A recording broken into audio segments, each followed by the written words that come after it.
Hi, and welcome to GradeGov News.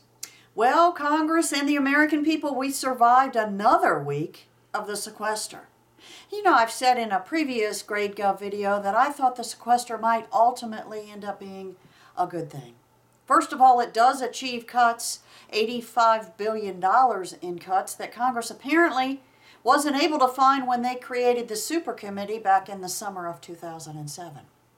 But also, as I mentioned before, it brings awareness to the waste, fraud, and abuse that is rampant in our federal government.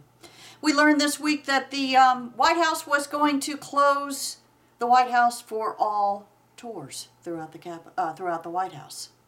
We also learned that if the president maybe hadn't played golf with Tiger Woods taking that Florida golf weekend a couple of weekends ago, that he could have saved the money and paid for 20 weeks of the White House tours being able to be run. We learned that the president's a dog groomer, remember the dog Bo?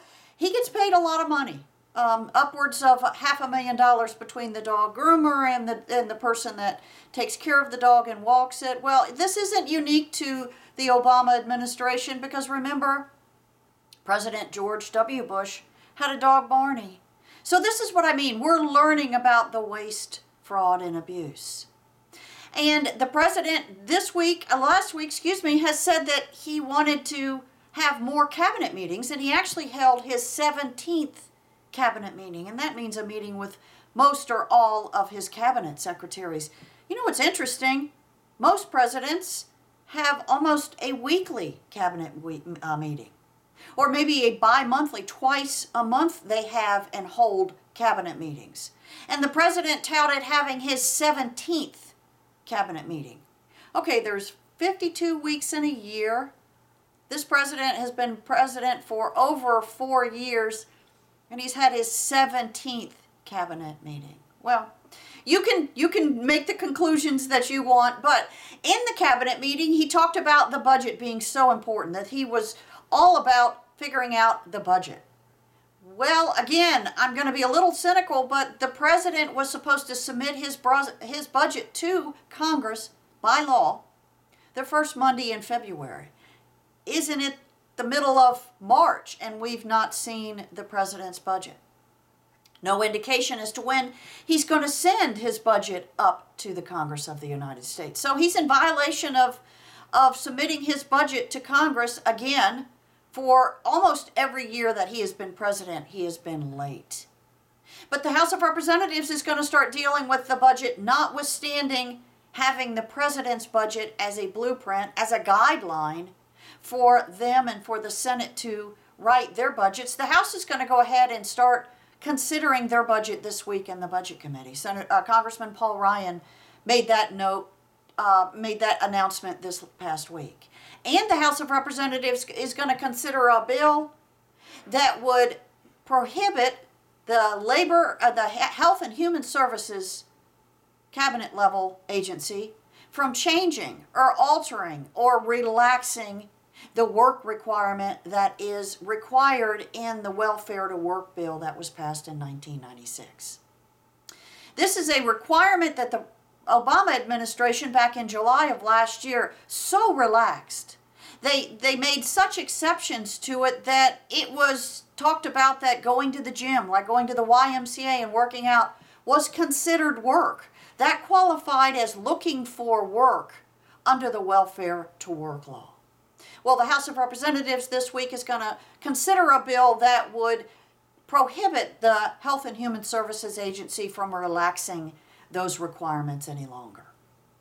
And the Senate of the United States, they're going to take up the continuing resolution. And this is the bill that fully funds our federal government, and that means all of our agencies through September of 2013. This is the bill that GradeGov campaign had tried to launch with respect to trying to stop ObamaCare funding. Remember that the state healthcare exchanges were supposed to be announced by each state by February 15th, and almost half the states said no. And this is creating a bottleneck, a financial bottleneck, if you will, for the federal government because they didn't count on having to set up these state exchanges themselves. So the idea of this project with GradeGov was to let members of the House know that you would like to have them include in the continuing resolution language that prohibited monies being used by the federal government to set up healthcare exchanges. Well, the House of Representatives said they didn't want to consider that prohibitive language when they debated and passed the continuing resolution. So it made it over to the Senate of the United States, and that's what the Senate will be doing this week.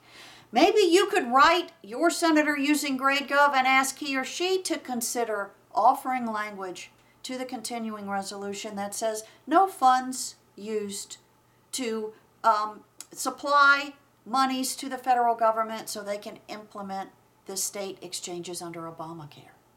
Senator Marco Rubio, the senator from Florida, the Republican, has said he's going to vote no against the continuing resolution for exactly that reason, because it does not prohibit funding of Obamacare. Why don't you use GradeGov and ask other senators to vote no and to consider offering language that would prohibit monies being used for Obamacare? The Senate's debating the continuing resolution this week. It expires at the end of March. And of course, we know Obamacare's birthday, its third birthday, is March 22nd. So consider using GradeGov to let your member of Congress, to let your senator know you want he or she to prohibit funds for Obamacare. We'll talk more about this again. In the meantime, enjoy using GradeGov and have a wonderful, wonderful, blessed week. Stay tuned.